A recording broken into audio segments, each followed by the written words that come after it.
What's up, everyone? We've got another awesome episode of the Yu-Gi-Oh! Show. Today, we've got a special guest. Introduce yourself, please, bro. What is up, all of my beautiful dudes and dudettes? This is Darth Nash 6 here on this glorious and wonderful podcast coming from the other side of the pond. How's everybody doing? Great to have you, bro. Great to have you. 100%. Thank you. I would say as well, it's interesting. It's interesting. I don't think we've ever brought this up on air, but the amount of creators that we communicate with that aren't in the UK, I think it's actually quite mad, isn't it, Dan? Yeah.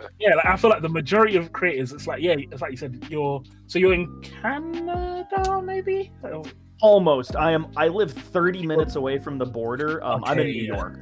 Oh, okay. Yeah, New York. Okay, never mind.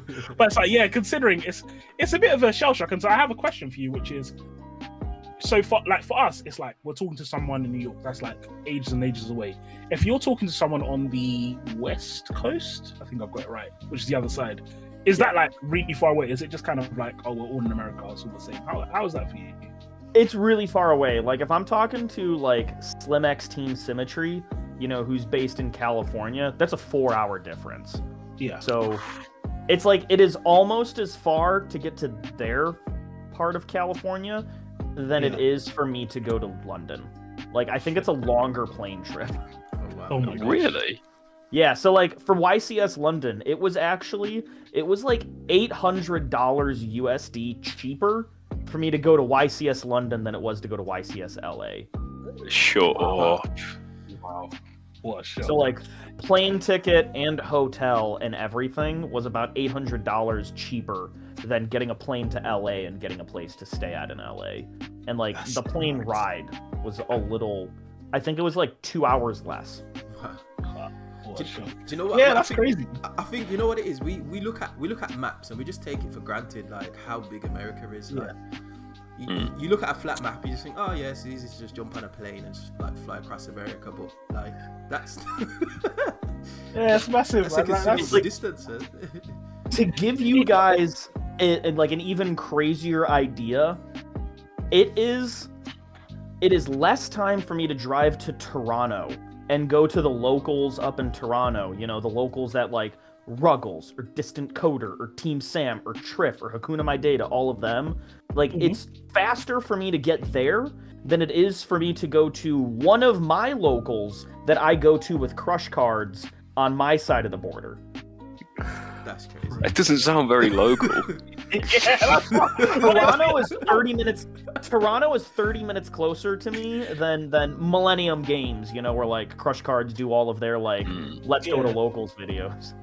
Yeah. But this is even something as well that is because, for example, I hear it often. I hear Americans talking about how like they travel their locals like an hour away, an hour and a half away, and this kind of thing. Like that's like I can't like that's like regional distance for me. I don't think if a locals is an hour away, I don't think I could do the drive. Like we used to Cannock, which is 30 minutes away from me. That used to be like effort. Like I'll drive to that and I feel like, whoa, I've really traveled today, guys.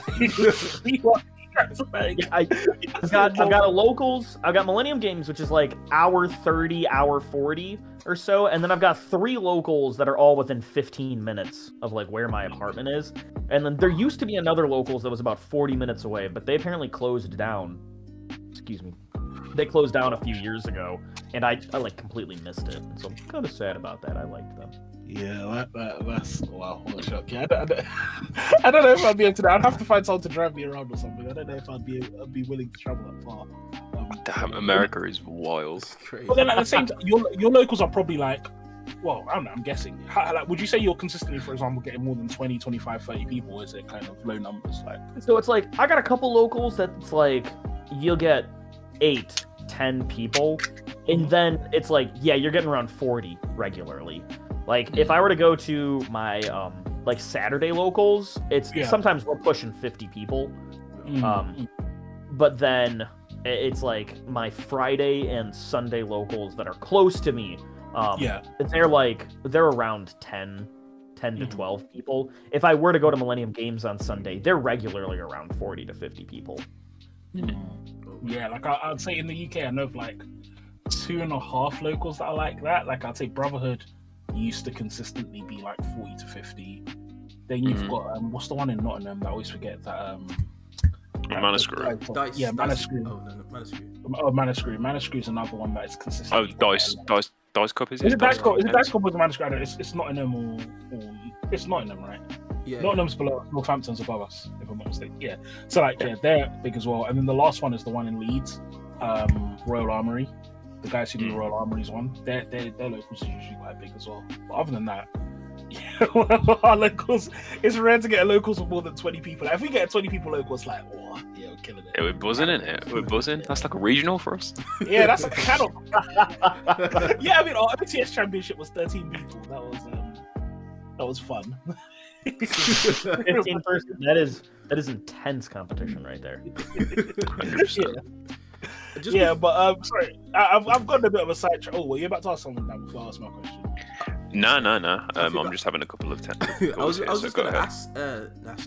So you said you go to a Wednesday, a Friday, and a Sunday local. So do you make those locals consistently each week, or is it you kind of like pick and choose between a couple of them? Or I will try and make them as consistent. It was Tuesday, not Wednesday. I'll try and make them as consistently as possible. Okay.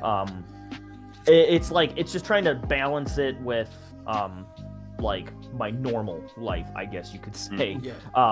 Because I've got a job, and sometimes I'm working that job until like 6, even 6:30, and on days where I have to leave work late, I can't make it to the locals because the locals start at 6:30. Yeah.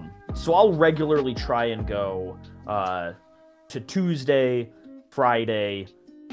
Tuesday and Friday are the ones that I really push for, and the Sunday locals, it just opened up, so I'm gonna try and go there more often to like support them because they just had their first tournament ever yesterday. Oh, wow. Okay. And so and like they've got this amazing store. They've built, it's this building that they got a hold of that they have turned into a Pokemon Center.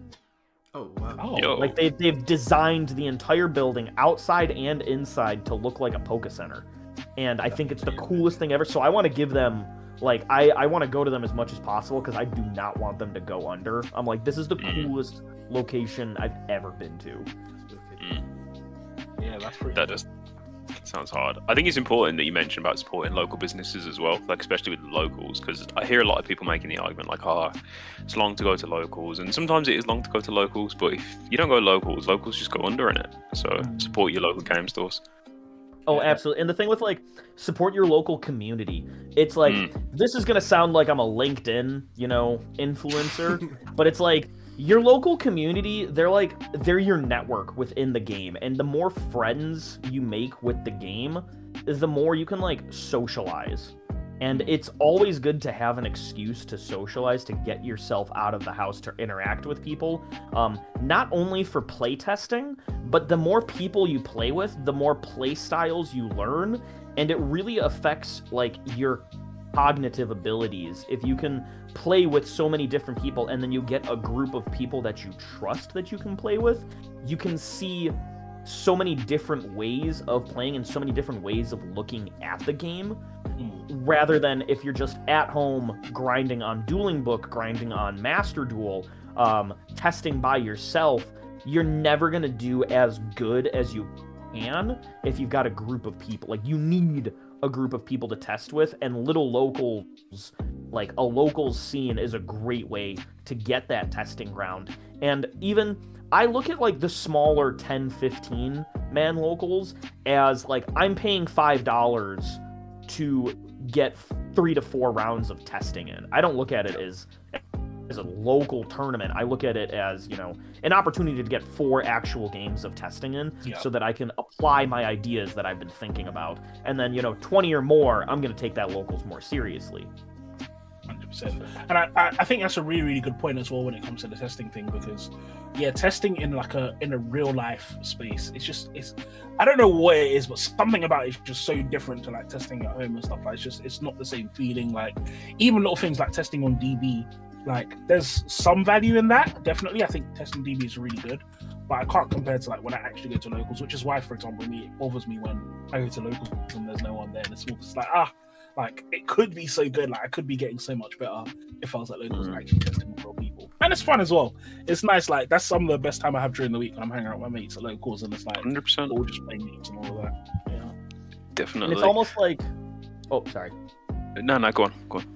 And it's also like, not to completely detract from Yu-Gi-Oh, but it's so good for your mental health to get out and force yourself to interact with people.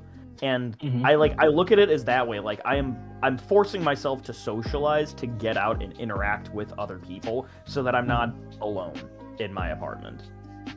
Yeah, I think that's a really good point. To be honest, I don't think that's something we've really gone into too much detail on the podcast. So I am going to put a pin in that, because that's definitely something I want to come back to later. But Nash, for those people who may not know who you are, could you give us a little bit of an introduction to your channel, please, and your online persona? Absolutely. I am Darth Nash 6. I'm known for two things. One, it's yerba mate, which I don't remember if we talked about this, like... We did off record. Okay, yeah. So I'm known for mate, and the second thing that I'm known for is playing dual terminal decks.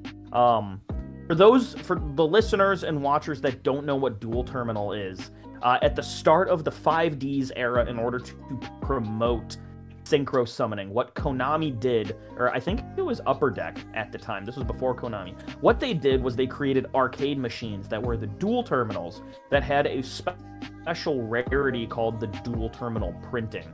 And you would put $1 or a $5 bill into this machine, and you would get, for each dollar, you would get a card with this dual terminal foiling. Now, these dual terminal cards introduced new archetypes that are just known as the dual terminal archetypes. They became tournament legal with the release of the Hidden Arsenal sets, which were around the Hidden Arsenal sets in the Progression series, if anybody watches Nim Nim and Simo on that channel. And they introduced, mainly they're known for introducing insane extra deck monsters to the game, and also some of the worst archetypes known to man, Ice Barrier and Ally of Justice. But they've got like X-Sabers, Evil Swarms, Constellars, like big archetypes that have been meta relevant. We can see Hypnocorn. He's really trying to make Constellar work, and he's been winning OTSs with them. They're all really janky archetypes, and I love them because they are what introduced me to the concept of archetypes when I was learning how to play the game for real with my friends in high school. You know, like people talk about playground format. We had study hall format. And what it was is we were just getting all of the Yu-Gi-Oh cards in, like, the entire school that everybody had from when they were kids, and we were learning how to play the game. We were going to stores and buying card packs, and this was when Hidden Arsenal 4 was starting to come out. So we were buying these card packs, and we were seeing like, oh, some of these have the same names. Oh, they work with each other. And so it like introduced us to the idea of overarching archetypes. And so I got a Dragoonity structure deck, and I started picking up Drac cards. And so, like, Dragoonity, that's another, like, that was a meta deck back in around 2011. And so it introduced me to not only archetypes, but the competitive scene of Yu-Gi-Oh! And being able to play through it. And so I've played almost every dual terminal archetype, and I will almost exclusively play dual terminal archetypes. Wow, what a shock. The funny thing about dual terminal as well is, I don't know about you guys, but for me personally, it's like, even though I didn't play during dual terminal, I feel like most of those archetypes are the ones that are like most in my head for some reason. Like they feel like the most iconic cards. I mean, outside of obviously like Dark Magician and like Blue Eyes, but like still, it's like they feel like the most iconic ones. Like, yeah, I don't know what it is saying about that. Is that just after or just before Edison? I feel like it's not the same kind of around time period. Started coming out around the time of Edison. Yeah, like Dual Terminal Series 1 and 2. And maybe 3 were out by Edison. Dual Terminal 4 is after Edison. Yeah, so it's crazy. Sorry, now you go. No, I was going to say, I think Dual Terminal actually was kind of like a little bit of a turning point for the game in general, right? Because one of the things people say that they like about Edison a lot is the fact that archetypes are making their own boss monsters. Like Blackwings are making Blackwing monsters, what have you. But there's a lot of generic broken boss monsters in Dual Terminal, right? You have like Trishula, Nat Beast, Catasta when it's relevant, like at the time was really good. Brio. Yeah, Brionac, exactly, another one. Do you look? There's another ice barrier one. Basically, all the ice barrier synchros are really good. Yeah. Gungnir, yeah. Dumorin, all four, they're insane. Yeah.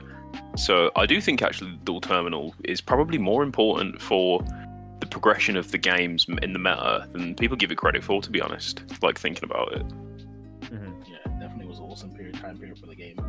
And like, I don't know, when I think of it now as well, like when I think of dual terminal now, and I think of when I think of the archetypes that came up then, I can think of the story archetypes now. While the ones now are cool, I definitely think a lot of the stuff that I'm not thinking wrong when I'm thinking Shadow's part of that as well, right? No, I'm sure it is. Shadal is part of the third era of dual terminal. It was after the dual terminal machines. Like, dual terminal printing of those cards don't exist, but they take place within the same universe. Right? Yeah, exactly. Yeah. And it's like, again, it's like when I think of those stories, I feel like those stories were so cool. Like the ones now are okay, but like, as much as I like Albers now, I don't think it compares to like all of the archetypes from there, aren't they? I think those. Like, dual terminal's like the multiverse, right? Yeah, it kind of. It's like, I think like Visas, the Visas line is more of a multiverse story. Yeah, you're right. That one literally is a multiverse, isn't it? So yeah. I would compare like the Albaz storyline as more like the dual terminal, with like different tribes and clans and like how they interact with each other. What I get compared. Like, also, you go. I was gonna say, what surprises me about a lot of the dual terminal archetypes, to me they feel like a question mark next to them, because they were good for their time, but I feel like at any point any kind of support could kind of like push them over the edge. Like X Sabers, for example. Like, I don't know, we've already seen like Naturia do some crazy things. Like they're just so close. Apart from ice barriers, like I just don't understand what's going on with the main deck monsters in that deck. Like, I will say I have won a locals tournament with ice barriers. Like I've got that on my belt. I've got one locals win with ice barriers post structure deck. I'm scared to ask how that worked, but I don't understand it before structure deck. Never mind post structure deck. So.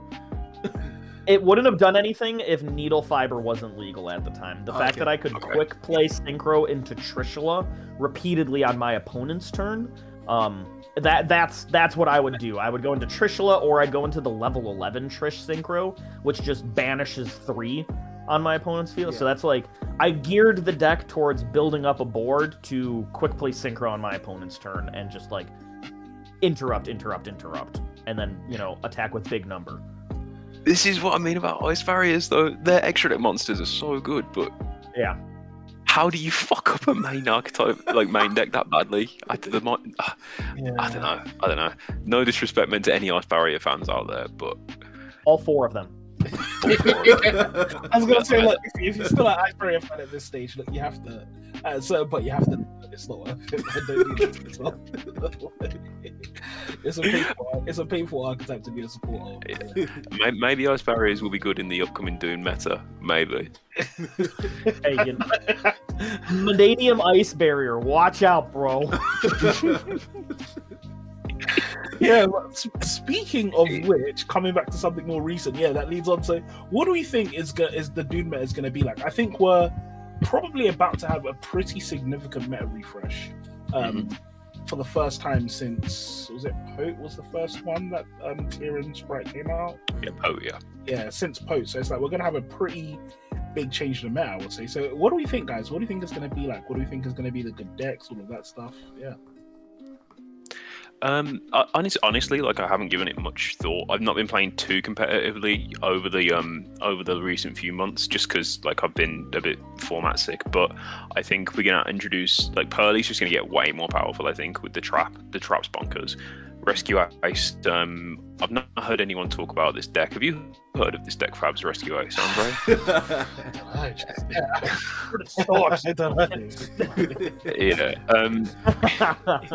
No, Rescue Ice is going to be good. I'm interested to see if Darkworld can do some stuff, actually, because that starter they got seems to just be like everything they wanted and more, right? Yeah, like genuinely, like it's not even, the funny thing is Dark Corridor is a good card, but I wouldn't even say Dark Corridor is the card that is just amazing. The card that's really good is Diabolica, the blah blah blah from basically there was these 2 fiend like generic utility cards. One was Catalyzer, Salamander Catalyzer. One was Diabolical Fiend Commander. And when the new Dark World structure deck was announced, those 2 cards in the deck made it so good. And then we got Salamander, but we didn't get Diabolical. And I was like, oh, when's that coming out? And normally when something's like an OCG exclusive or whatever, that basically means we're never going to get it. Fortunately enough, they released it in Dune, and that card makes trading actually good. Before, trading is like you're discarding bricks. Now you're discarding an actual good card. It can like add snow back from the graveyard, which is insane. It's dark as well, so you can run a lore like. And what basically the way I look at Dark World now is you don't really brick. The deck never loses to itself anymore. Now that all we're used to is Droll and Shifter, which I'm okay with. If the only thing I'm losing to is my opponent having either Droll or Shifter, I wasn't gonna win it anyway. You know? Yeah, and our last locals, it was hilarious. We had a Manadium player do full Manadium combo, and like I was standing behind the Dark World player as he was watching. I just saw he had Lava Golem in his hand, and I was like, "This is deep." No matter what this is, the Manadium player puts like bare negates and it's like flipping cards, and you know it looks so sick. And then it's like Dark World player's like, "Cool." He's like, "Stand by main." And I was thinking, why are you like BMing for, bro? You know what you're gonna do? Like, then he's like, Lava Golem. He was like, "No, there was a Fenrir, a Baron, and something else." He was like, "So which one of those 2 negate?" And I was thinking, like, why are you asking that question as well? Okay. He's like, "Okay, Lava Golem's those 2, reveal danger, discard," and then he just completely eviscerates the guy's hand. But it's deep. Yeah, I'm interested to see what Dark World does. It's gonna be. I don't know. Go on, Nash. You go through. I also think with the new spell, we're gonna see people starting to use Dark World engines. I agree. I think that's where Dark World is better. You're right. Yeah. Because the thing is, I was looking at this on Joshua Smith, and he made up a good point that it is a once per turn, and so it in of itself is going to like, I see it tripping up Dark World decks because Dark World decks can draw their entire deck, and so once you use it, it becomes a dead draw, and so now I see, because of the addition of that card, Dark World becoming an engine to kind of replace like the Danger engine in 2017. I see people running a Dark World package in their deck to give it a solid like draw turbo through my deck engine, get stuff in the grave. Even little things like, I would say, I'm scared to say this because I know they're going to do it and I know they hadn't thought of it yet, but even Pearly, for example, they were playing Dark World cards before and it wasn't amazing. If I was a Pearly player now, I would 100% play free Dark Corridor. I play like 3 Dark Corridor, 1 Ceruli, 1 Silver. Why not? Yeah. All I have to do is you're getting hand looped in flipping Pearly. Like, it's mad. Yeah, so, this is gonna be an insane take. So hold on to your butts. I think Kashtira is gonna be less played in this format, and with the Dark World cards, I can see Tier Element making a rise to the forefront. Definitely. And it's gonna be like, with Dark World tier, Cash is gonna be played more, and then once Dark World tier, people are gonna play less Cash, and Dark World tier is gonna be played more, and they're gonna be like, this is how the format's gonna flop back and forth. We're in a really interesting spot now where it's like people are gonna jump on all the new decks, but Cash is still there. Shifter still beats everything. Yeah, and then it's like, it's exactly you said. People are gonna play those decks, and someone's gonna be like, "Hey." And I think it really depends.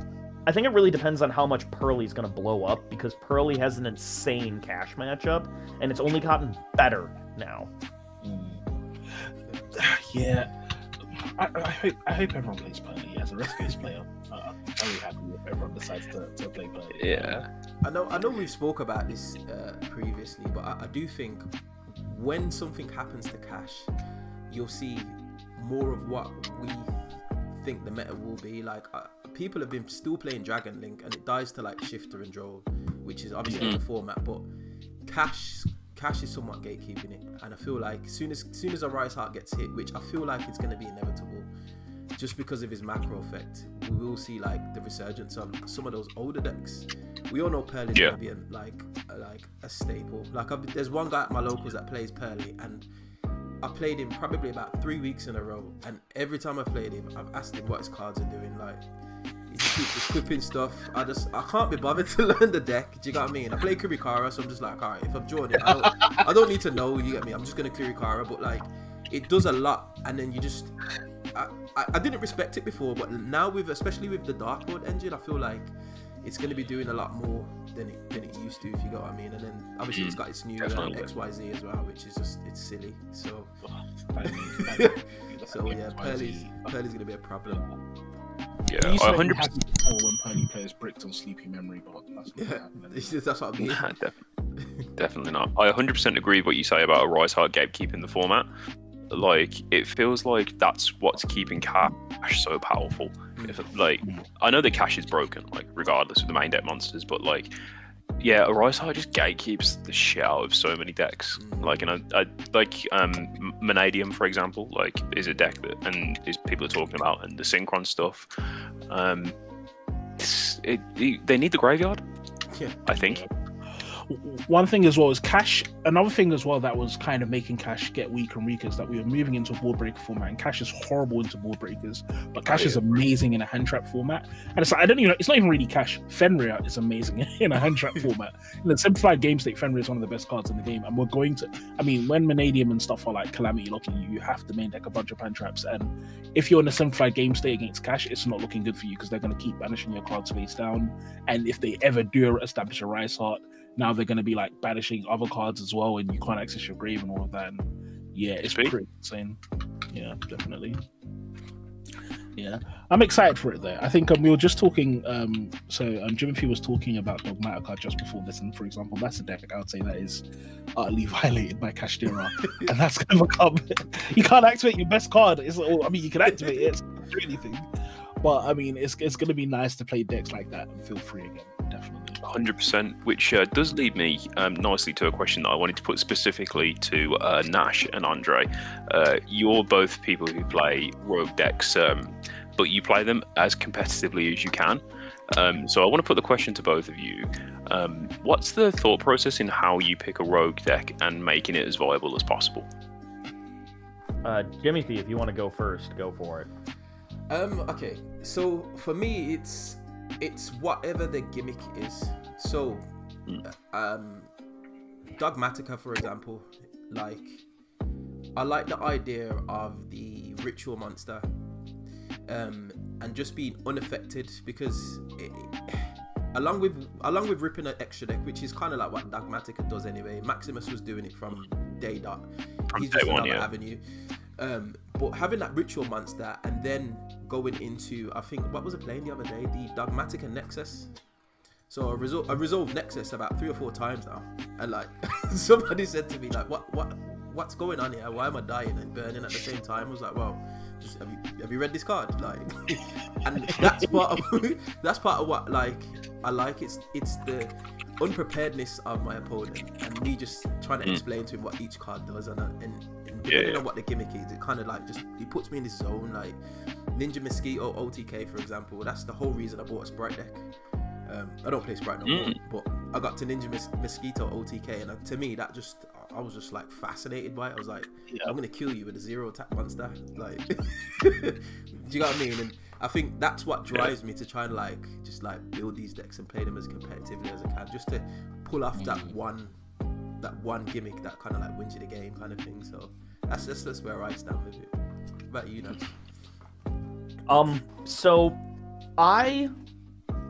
The thing with Rogue is I look at decks with what is something about the deck that makes this unfair? And what draws me to older cards is that they don't have hard once per turn clauses on them. The lack of a hard once per turn in and of itself is unfair in the modern game of Yu-Gi-Oh! So I look at those and I'm like, okay, what's something that those archetypes have or those cards have that they can do that's also unfair? Like for X-Sabers, for example, I look at double X-Saber Gothams, it's a hand rip. That is unfair in the game of Yu-Gi-Oh! I look at, the Ice Barrier cards. Trishula, non-targeting banish 3, up to 3, that's not fair in the game of Yu-Gi-Oh! I'm messing around with Fabled right now, and they've got a card called the Fabled Unicorn, where if you've got the same amount of cards in your hand as your opponent, you can just blanket negate anything. Your opponent cannot activate stuff, because it just gets negated. That's not fair. They've got another synchro, Fabled Rajan. You just draw 2 cards on summon. That's not fair. A free draw to, like That's Pot of Greed with a 2300 attack body. Like, that's awesome. Other decks that I played Evil Swarm Kashtira at YCS Philadelphia. Evil Swarm Ophion and Steel Swarm Origin are very unfair cards. Evil Swarm Ophion is a floodgate that searches like an in-archetypal Forbidden Lance, and Steel Swarm Origin forces you to play Master Rule 4. It turns Master Rule 5 back into Master Rule 4. Only summon extra deck monsters to an arrow it points to. Even if you summon a Link monster with an arrow, that arrow doesn't matter. You have to summon it to the point that Steel Swarm Origin points to. And so, like, during Super Heavy Samurai, they would go, you know, Super Heavy Samurai Scarecrow, or Cleafort Genius. They'd have to summon it under Steel Swarm Origin, and they're shut off. Like, Kashtira Arizar, while we're talking right now, that macro effect, that's not fair. And so that's why I look at all of the dual terminal archetypes, because none of them have hard once per turns on them. Dragoonity. The fact that Dragoonity Phalanx is a tuner that can summon itself over and over and over and over again, that's not fair. Dragoonity was Dragon Link before the idea of Dragon Link was thought up of. So I love playing it, like even Mist Valley. I was playing Mist Valley for a bit because Mist Valley Apex Avion is not a fair card. It's just bounce a Mist Valley card into hand, negate. Non-once per turn, non-once per chain, negate. That's beautiful. And so I love playing those decks where I really have to think, and I'm like, okay, this deck does something unfair. How can I actually make this consistently unfair? What can I do to make it consistent so that I can play this deck from 10 years ago right now? That's such a... It's interesting when you say that's how you think, because that's such a competitive mindset that you've applied to rogue decks. Like when you what was his name? Jesse Cotton, Jesse Cotton did a video ages ago about there's an insect level 8 synchro that's mad thing, and he said almost exactly what you said about how he was like, the idea is that he's trying to do something. He looked at the insect card, and the first thing he thought is, what is unique about insects and how can I break it? So it's so interesting that your mindset it's almost exactly the same as his, but I can see why it works for you. So it's like, I can see why it works, because it's like, yeah, you're doing the same thing, but you're just doing it with more obscure cards. And I guess you also have the advantage of people coming in and have no idea what's going on.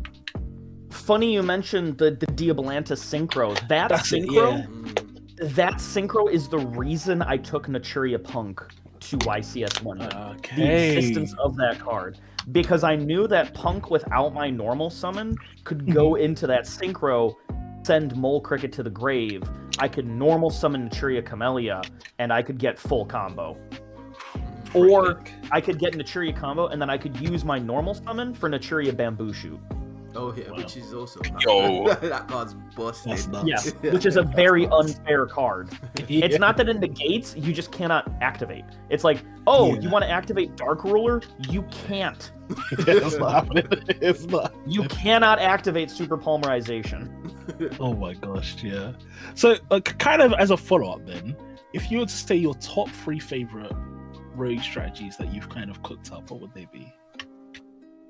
So my first one that I actually saw success with was during Dragon Ruler format. I brought Jirax. And the reason I brought Jirax was because they could use Blaster, Dragon Ruler of Inferno, and their main synchro was a level 7. Sorry, I'm so sorry. How do I spell Jirac? I'm not familiar with this. Jurrac. Jirac. So the fire like dinosaur archetype. Yeah, like Jirac, Wyva. I've never seen these cards in my life. Aeolo was played in Dinos before, because we were thinking for a long time it was the only level 1 Dino tuner, wasn't it? Yeah. Sorry, Nash, carry on. I'm learning, bro. I'm learning. So it was a blind going second deck, or like I also made it so that like I could go first and I would set up, and the end board would be Draco Sack with a double Dolka. Wow. And wait, so what? Dolka... In 2013, it's broken? Yeah. So that was the normal board that I would end on, because you could also, because of Jirac Aeolo, a fire with 200 defense, I could play Rekindling.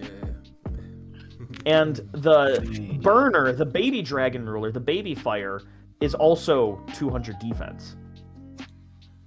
Yo. Yeah. And so I would just, it would like, I would have, like, I would load up my grave with everything. I'd drop a rekindling to bring out all of my Aolos. I'd go into like Drak Guaiba, Drak Dino, all that stuff. I main decked Ojama Trio because I could summon the token, attack into the token with Drak Guaiba to trigger Drak Guaiba to summon Drak Velo to overlay main phase 2 into a Dolka. And so I'd get out 2 Guaibas, and like it was so easy. It was so easy to get into all of this. And then if all else failed, Drak Giganoto increases every Drak monster on the field by like 200 or 300 attack for each Drak in the grave. And so if you got 2 Drak Giganoto out, they would stack on top of each other. I once attacked for game with 12,000 attack. Just because I'd get out 2 Drak Giganoto and they'd overlap on each other, and it was beautiful. So that was like, I loved that. I loved that so much. I'm actually speechless. Like I love Dragon Ruler format. Like that's one of my favorite retroactive formats. And like right now, I'm just imagining like you cooking this up, and you're just like that meme of the guy who's sitting on his own brain. Like that's colossal. I made it to day 2 of YCS Toronto with Drak. What a shock! Wow. Yeah, I'm looking at this archetype. This is, I mean, I can confirm it does not look like a good archetype when I just look at it. So the fact that you made it to day 2 of this, I'm very impressed. Wow, what a shock. That's my baby. I love that. I do not think that Drak will ever be playable ever again. It stopped being a viable solution once Duelist Alliance came out. Like that's the wall. It cannot get past that wall. Other things that I really loved, I was using Dragoonity. Dragoonity was my first actual deck, and I've kept with it for a while. Beginning of last year, so like when like Dawn of Majesty, Battle of Chaos, when those came out, both those sets back to back, I went undefeated at all of the sneak peeks that I went to with the blind second Dragoonity deck. Wow. Just because of Dragoonity Whirlwind, which is essentially Tri-Brigade Revolt for Dragoonity. It's crazy, that is. And so, yeah. So you could get a Black Rose Dragon on the draw phase, and nuke the whole board, and then you'd be good to go from there, like full combo, and it was beautiful. You could, I once drove down to Arizona for a case tournament, and I was able to OTK the same turn that I activated Pot of Prosperity. Freaking heck. Freaking heck. What a shock. Nah, I feel if I was your opponent, I'll be offended. I'll be so offended if that happened to me. Like, what's going on? I'm not supposed to die this turn. It was funny because Neshi, like the Crystal Beast guy, was at this tournament, and he was sitting next to me. And I'm going through it. I'm like, oh, I'm going to OTK this guy. And the dude was like, yeah, but you activated Pot of Prosperity. And Neshi, Nick, he's sitting next to me, and he's just like, hold up. I want to see Nash cook. I want to see where we're going from here. And it was beautiful. It was a wonderful experience. Yeah, no Nash, I can imagine him doing that, man. That is You're so sick, Nash. What the fuck? This is nuts. I was doing a X-Saber Tri-Brigade for a while because I had found out a way to do the X-Saber Gotham's Hand Rip and then end on an Aturia Beast with an Apollosa. Wow. And so what was awesome about it was that so I don't know if I want to steal anybody's thunder, but I first kind of grasped the importance of Shurig not as like a boss, like an end boss, but as a combo extender, because I would use Shurig to search Rescue Cat and use Rescue Cat off the Farajit special summon, and I would get out like X-Saber Airbellum, double X-Saber Dark Soul, and I would use all of that and be able to like search double X-Saber Fall Troll, double X-Saber Bogart Knight, all that kind of stuff. And so I would always be able to hand rip for like 3 to 5 and then end on 3-mat Appaloosa with an Aturia Beast with a set Tri-Brigade Revolt. And then I would be able to have double X-Saber Dark Souls in my grave, because what was awesome is I would always summon the 2 double X-Saber Dark Soul off of Tri-Brigade Revolt, so they'd go back to the grave, and their effect would be triggered, so that during my end phase, I'd have either the last pieces I needed for a Gotham's Hand Rip for the turn 3, or I'd have discard fodder for Tri-Brigade Karis. And it was like a constant recurring, it was a self-replacing engine. And it was like, I love that. I played that for months. I don't know about anybody else, but like I'm listening to you speak, and I'm just trying to work out how, like, how do you get to these game states? I'm thinking, I don't understand, like, why, like, how do you get to that point where you've got to a 3-mat Appaloosa, a Naturia Beast, Revolt, you've ripped 3 cards out of somebody's hand. I'm like, I'm struggling. Yeah. It's crazy. That is. This is actually insane. This is quite rattling. But honestly, my most recent baby that I'm super proud of was the Evil Swarm Kashtira deck that I took to YCS Philadelphia. So I first started taking Evil Swarm seriously in an unironic way last May, during like Sword Soul branded format, you know, when the Therions just came out. Pre-Pope, right? Yeah, like last set before Pote. It was May. What was the set? Dimension Force. Dimension Force, yeah, that Deer Note came out in. And so I remember looking at the format, and with some of my friends, I was like, guys, I think Evil Swarm Ophion, like, unironically is a good meta call right now, because Brandon can't do anything. You search the spell trap protection, and the only thing is I need something to deal with the Tenyi cards in Sword Soul, because they can bounce Ophion. And then I realized that the Adventurer package, like, actually worked with it. The only thing I needed to do was to get out Griffin Rider before I went into Ophion, because I wouldn't be able to special Griffin Rider again. And so what I was thinking about it was, Evil Swarm Heliotrope is a normal monster, so the Adventure Equip spell also works to that and can use its bounce effect since it's equipped to a normal monster. And so I took that to YCS Hartford.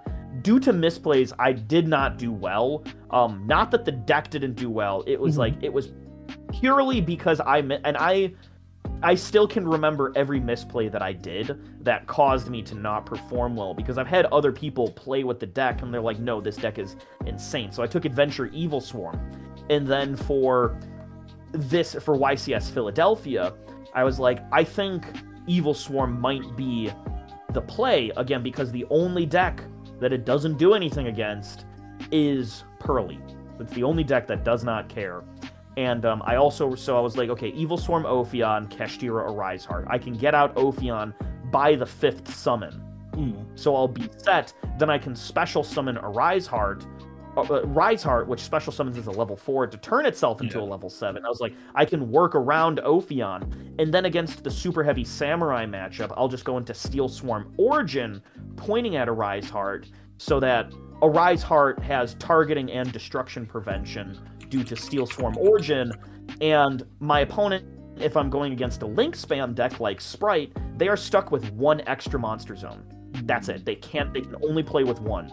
And that shuts down Super Heavy Samurai, shuts down all of the Sprite variants. Runic can't touch any of it, so I was like, I'm set, I'm good. And I got my 3rd loss round 7. And I decided to not continue because I'd realized I hadn't eaten anything at all that day, and so that's why I left. But I loved that deck. I was like, wow, this is way more fun than I gave it credit for. Absolutely insane, gosh. Yeah, taking these decks out there, fair ratings to you as well, to go into tournaments and actually taking these kind of decks. Even the fact that you've thought that deeply into theory, like, I would just look at the card and I'd be like, oh yeah, I guess it doesn't work, it's not meta, but you've kind of gone deeply, you've explored it, you've like figured out how it cracks the meta. So yeah, really fair play to you, bro. That's so solid, to be honest. Thank you. Like, I played Gen X, I've played Mist Valley, I've played Ice Barrier. I'm unironically going to be playing Ally of Justice the moment I hit 2,000 subscribers on my YouTube. I know that the tournament won't be good. It'll be a terrible tournament run. But like, I've made that promise that I hit 2,000. The very next regionals or YCS, I will take Ally of Justice. Yep. Oh my gosh. You know, I'm excited to see it. Yeah, 100%. Do you see yourself ever playing like a full meta deck? No, so there is one time in my life that I played a full meta deck. I played Danger Dark World FTK. The reason that I played it, it wasn't because I was like, This is a meta deck. What I had done was I had discovered months beforehand how to do that same combo, but with windups. And I used windup bat to create a loop. So windup bat, I'd put it in defense position to add windup bat to hand, tribute it with cannon soldier, trigger firewall dragon, special summon windup bat in defense position, add windup bat to hand. And I would do that, and I was tearing up my locals with it. A lot of people were not a fan of me, but they also, like, gave respect. They're like, all right, you're doing this with wind-up, you know, like, I see what you're doing. And it was funny because if I knew that they were siding to stop the burn combo, like the FTK, I would side into the wind-up hand rip because I knew how to do it. And so I would just rip their hand with wind-up hunter. And then, like, leave, you know, like, 1 or 2 negates on board. And they were like, awesome. This is so cool. I can't do anything. Nash is out here doing wind-up hand loops in 2018. Yeah. This is a mad thing. But so that tournament, it was a Las Vegas regionals. They had, like, 400 people. I took Danger Dark World FTK. That was the least fun I had ever had at a tournament in my entire life. I was like, I hated it because I wasn't having a good time. Because everybody knew what the deck did, so they knew how to stop it. And it was like, that was kind of it. Like, everybody knew how the deck was playing. They knew how to stop it. Or I didn't like seeing people, like, shut down in front of me the moment they knew that the FTK was happening. It's like, it wasn't fun because I knew that the other person opposite me wasn't having a good time because they knew what was happening and they weren't having a good time. Like, with the rogue decks, yes, I'm going to do something sacky, I'm going to do something unfair, but people are usually excited to see what I'm doing. They're like, whoa, I want to watch this because I've never seen this before. And every match that I have with every rogue deck, they're like, hey, you got the win, but that was cool. Like, I enjoyed watching that, or, like, the back and forth. They were like, that was so cool to see. They're like, they're excited at the end of it. It's like, I've reinvigorated their enjoyment of the game because they just saw something never happen before. And I like getting people excited about the game, even if I'm beating them. Which sounds really full of myself, and I don't like how I worded that, I guess, but it's like, with the Danger Dark, with the meta decks, it's people are like, oh, okay. And I hate that. I hate making people not excited. I think that's something that I really value as well, and it hits home to me when my record at, like, locals or, like, a regional is the same as someone playing a meta deck. Like, I just done X2 drop, but then so did you, but you was playing Flu Under Reason, you didn't enjoy yourself, whereas I was just doing something weird, and my opponent's watching me with a big smile on his face, thinking to himself, "Wow, this is crazy! Like, this is so cool. What you doing?" Like, you know, I got FTK'd by Blaze Phoenix the other week, like, and I put it on my channel, and literally I could have screamed. Videos are madness. But I sat there watching it. I was just laughing. I was like, I can't, like, how have you got to this point? What are you doing? Yeah, do you know what I mean? And that was his only win, like. But he was so happy with it, and I thought, you know what, this is why I play the game. Do you know what I mean? Yeah. And then I'm sitting next to somebody who was playing, like, Cash Tira, and he just went X2 anyway, and he was just sitting there like, all right, I just lost. Yeah, I will admit, losing with meta sometimes is very frustrating. That's like, so when I went to what was it called? Whatever the last European Euros. When I went to Euros, I was playing Cash Tira, and like round one, my deck I just bricked. Like, literally, so I was playing the Scareclaw field spell and Scareclaw Cash Tira, and so I opened Scareclaw field spell, Big Bang, and Scareclaw Cash Tira 3 games in a row. I was like, oh, flip's sake, like, I've paid money and I'm here. And this deck is supposed to just win by itself, and it's really not. I'll sup. So I was thinking, oh, what the heck? So yeah, I definitely agree. Whereas when I play Rogue, I took Abyss Actors to locals like a couple months back.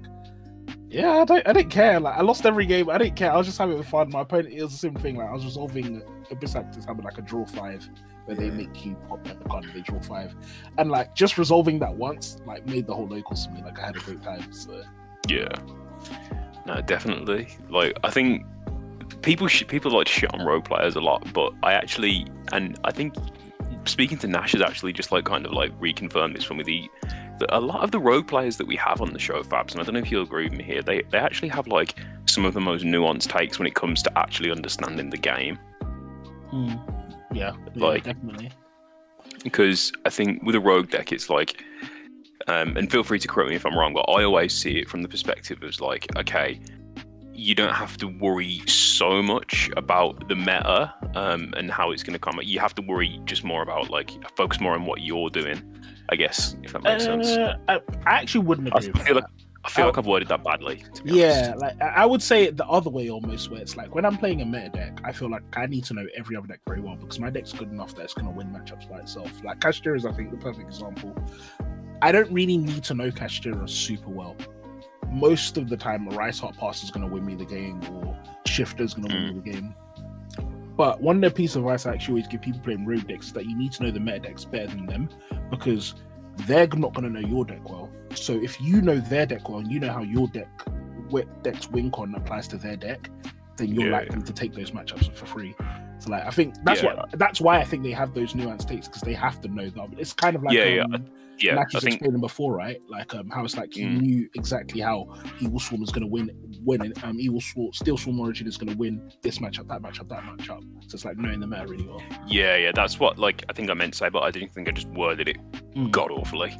Like, so thank you for clarifying that for me, Fabs. Yeah, like there's a reason why hand information cards get banned because information is so important in the game of Yu-Gi-Oh! And so that's why not like the average rogue player, but like good rogue players already have a leg up against the other people in the room because they know how every deck that they're going to go up against works, whereas their opponent has no idea how their deck is going to work. I agree. That's what wins me a lot of matches because I know where decks are going, so I'm already prepared for like what's coming. Like if I play a Rescue Ace now, thanks to Fabs, I know exactly where the interactions lie. Do you get what I mean? And it's the same with your deck. Like if you're having to explain a card to your opponent, you're already ahead in the game.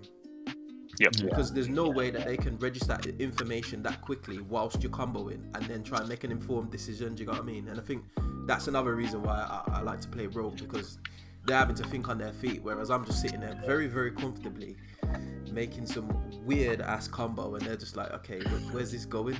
And then Look, the best 5 words you want to hear when you're playing a rogue deck is, what does that card do? Yeah. When I hear that, lovely. I'll tell you what it does. Wins me the game. Yeah, definitely. Yeah, it's a good feeling. That's how I felt the first time. I used to be really on Ignista. And I remember when I brought it to a what's it called?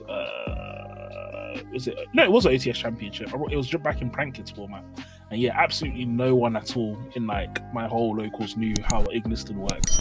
So it's just awesome. Like it's like they would let me combo and stuff, thinking, oh, it's okay, I'll just let him combo and nib him at the end, and then suddenly a rival comes out. It's like, well, he can't nib that, so you should nib earlier. It's a good. And then it's like the field spell as well. Yeah, also carry on, Nash. I have a friend who one time we traveled to this huge tournament. It was like a multi-case tournament. Like the winner got like 4 cases of First Destiny. And so he faced like the cockiest Ignister player. Like full combo. And he was like, are you gonna scoop now? Because like you can't beat it. And my friend was like, he's looking at his hand, he's just like, no, I'm pretty sure I've got an answer. And he's like, what answer do you have? And he was like, special summon Cyber Dragon, Contact Fuse. Oh yeah, rip. That's the painful one. Yeah, that's the painful one. Oh gosh, deep. It's traumatizing. And the worst thing about that as well is like Ignista literally can't do it because they have Hiyari engraved and 8 stuff, but it's like you literally can't do anything against that. Like if they contact Fuse, you just lose. And it's like your Ignista's gone. You've got a wide open board. You've probably lost 2,300 life points from your searcher. Like, it is the deepest thing you can do to an Ignista player. It's just special Cyber Dragon. It's like... I'm kind of happy. That's one thing I will say. I'm kind of happy that there aren't too many Cyber Dragon players like running around. It would make me sad if they were doing that to my Ignista more often. Yeah.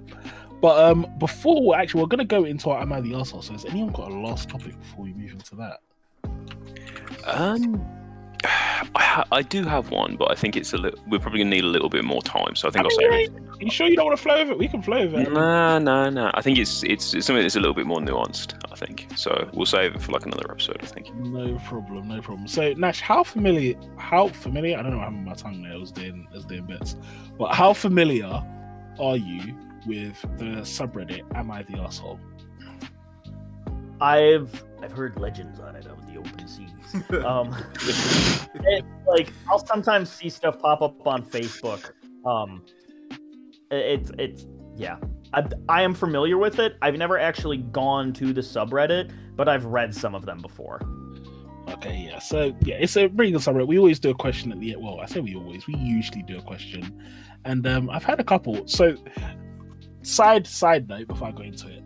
So if we know about, do you all know about the Reddit drama about the Reddit API drama and how they basically are charging loads for API calls, and so yeah, half the site went down, right? Yeah, well, yes, yeah. So obviously because of that, like I used to use the Reddit Fun app on my phone, and when this drama came out, I didn't use the Reddit app to start off with because the official Reddit app because it was trash, like the UI was really painful. But as a result of that API change, I've had to download it. And one thing I will say to its credit, and the reason I'm saying this because I think it's relevant, just to admit that I was wrong, is the app is very good at suggesting things that I'm interested in. So I get Am I the Arseholes and they just pop up on my phone throughout random the day. And so I have a list of like 5 or 6, which are quite nice. Nice. Yeah, but this is going to be the one that we're gonna do, and I think it's an interesting one. So it's Am I the Arsehole for asking a girl I'm seeing about her period? I think this is an interesting one. Just from the scenario? RJ looked at me like I'm mad, but look, I think this is interesting, so I'm going to ask this one. Yeah, let's run it. Right, so, a girl I'm seeing slept over the other... Okay. He's throwing me off. A girl I'm seeing slept over the other night, and when she was here, stuff got a little sexual. She ended up saying she was on her period. No big deal. I gave her a back rub, and we watched movies the rest of the night. The next morning, she was getting ready to go home. I went to the bathroom, and my garbage was empty, and I didn't see her get up a single time to change her pad or tampon. So I questioned her about it and told her if I made her uncomfortable when I was making sexual advances, she could have just said so and didn't need to lie about being on her period. She got defensive and said she had no reason to lie. I told her I saw nothing that indicated she changed her tampon or pad that night. So if she left a tampon in all night for fear of leaving it in my garbage, I didn't care, and I have sisters. I understand the dangers of using the same tampon all night. She said she was aware and didn't need me to mansplain periods to her, and she called me weird and left. She blocked me on everything, and it feels very overdramatic. I was just looking out for her. Am I the arsehole? I'm just gonna get a few facts up here before I form my opinion. Yo. That's... You know why this one makes me laugh, because I've never seen so many blunders in like one paragraph. Sorry, Dan, you go for it. I was going to say, for anyone interested, according to Google.com, the optimum time for tampon change is every 4 to 8 hours to avoid toxic shock, which, if you didn't know, can kill you. Yeah. So, but I'm gonna say, a lot going on.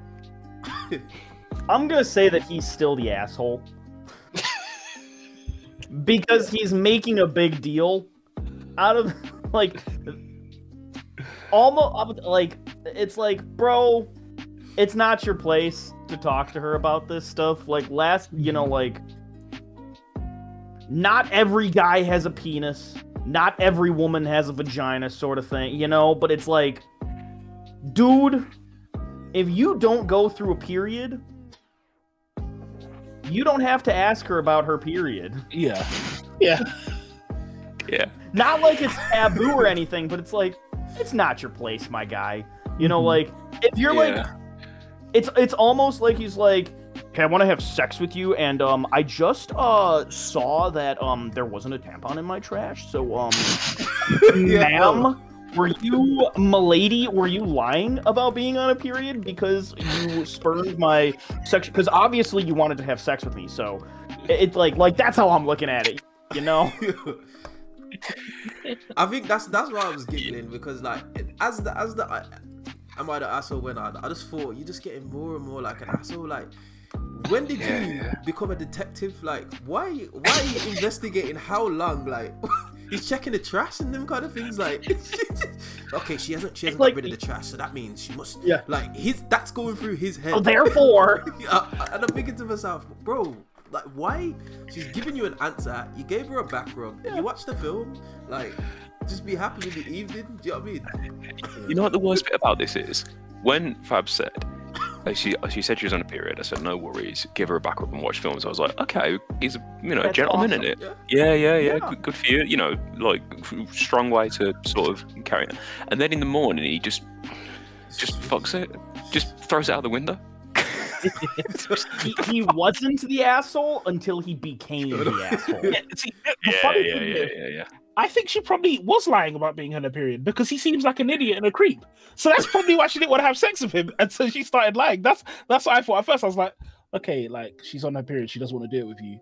And then it's like I checked my trash, and then I asked her, like, there was no period, there was no tampon in my garbage. I was thinking, yeah, you seem mad. I'm sure she's just thinking, I don't want to get murdered by this guy. He's already showing warning signs. You know what? I'll just say I'm on my period, so we're not bumping. And then look, I ain't never seen this again. Yeah. It's like, oh, she was on her period. Oh no, she got a vibe from that guy. Yeah. Like, not pass the vibe check. That's exactly what I think. So I think he's on it. I think his detective skills are probably very strong. She probably wasn't on her period. But I think it's like, bro, you're not L from Death Note. Like, calm down, my guy. And like, even if she was like, I could never imagine in questioning someone so like most. I don't think I'm assuming this. I think most girls find their period kind of uncomfortable and embarrassing to talk about. Like, even like, oh gosh, she'd probably kill me. Actually, she won't kill me. I think she won't care. Even my wife, it doesn't find her period like the best subject in the world. Like, we don't rapidly discuss it. I don't question about it on a daily basis, let alone a girl that I'm on a date with. Like, do you get like, that's like not a thing. Like, I was just seeing blunder after blunder. I was like, this guy, you got zero game, bro. Zero game. And if that was like, a first date. Yeah, I see. Well, actually, you know what? Let me be right. He didn't actually say first date. He said a girl I'm seeing, but seeing to me implies they're not in a relationship. Which, yeah. And they may not have had sex before. Yeah, like outside of my family, even my sisters, to be honest, the amount of girls that I've had discussions with their periods with is like 0.5, and like the 0.5 is my wife, and we barely discuss it. So yeah. I wouldn't consider myself to be like a sort of bank of knowledge of periods, hence the googling of the facts earlier to make sure that we were all on the right page. But yeah, the thing is, like, even if she did lie, like, so what? Like, you took an L, you redeemed it, might I add. Like, and you might have been able to get yourself a little bit of coochie in the future had you not decided to play Professor Layton all night. Like, he's a dickhead, bro. He's an idiot, but he'd make a good employee, I'll tell you that, because he does things thoroughly. Nothing's slipping by this guy. No stone is going to turn. Literally, it's like you call in sick to work. This guy's outside your door. He's like, It's like I don't know if this exposes me as a normie or anything, but it's like that episode of The Office where Oscar calls in sick and Dwight like investigates everything, and then he sees that Oscar's come home from a date with a man, and he's like, I knew you were lying, but he does not understand that like he's discovered that Oscar's gay. He's just been like, you were lying about being sick. This guy is like the teacher that everyone hated at school. Oh, 100%. Yes. Yeah, 100%. Yeah, so this guy, he's a mug. He's a mug. Just, he's a dickhead. Yeah, and for anyone watching this who if a girl ever tells you she's on her period, the only question you need to ask is, do you need me to buy you something? Do you need me to buy you some ice cream? Do you need me to buy you some cookies? What can I do to make you feel more comfortable? Yeah. Beyond that, assume that it's not the first period she's having. Even if it is, assume it's not. And assume that you probably don't know better than her. If it's the first period she's having, then, bro, you need to not be seeing someone who's only just having their period. Oh, no, you never know. We could have some, like, 11, it's like 11, 12, it's like even, I don't even know what age, but it's like we could have some 11, 12-year-old viewers, which they shouldn't be watching anyway. We talk about mad stuff on the show. Yeah. You have 11, 12-year-old viewers, stop watching. Yeah, actually, don't. But anyway, on that lovely note, give us the YouTube revenue. All right. Don't watch us. Just turn the sound off and like play us in the background on a loop. The honestly, by the way, a very prominent YouTuber that the inspiration for this podcast, he used to say that he was like, put my videos on, click the playlist, and then just go to school. He was like, just leave on the playlist and let it run. So, you know. Yeah. Well, if you pay your own electricity bills, then feel free to do that. If you don't, then allow your parents, man. That's a bit rough. But anyway, so on that note, we're going to be closing off this episode of the Yu-Gi-Oh! Show. Thank you so much, Nash, for coming on. Have you got any shout-outs, anything you want to say before we close up? Shout out to all of my friends in Utah that helped me get back into the game. Shout out to the Buffalo community. They're my local scene right now. Shout out to all of my friends that are out there in the game. I've got Crush Cards, Distant Coder. I've got Ruggles. I've got Dan Kirby, Bean Soldier, the Caleb.exe, King Scarlet YGO. They're all my homies. I love them all. Love you guys. Loving it. Thank you so much, bro. All right, we'll see you guys all in a bit. Peace.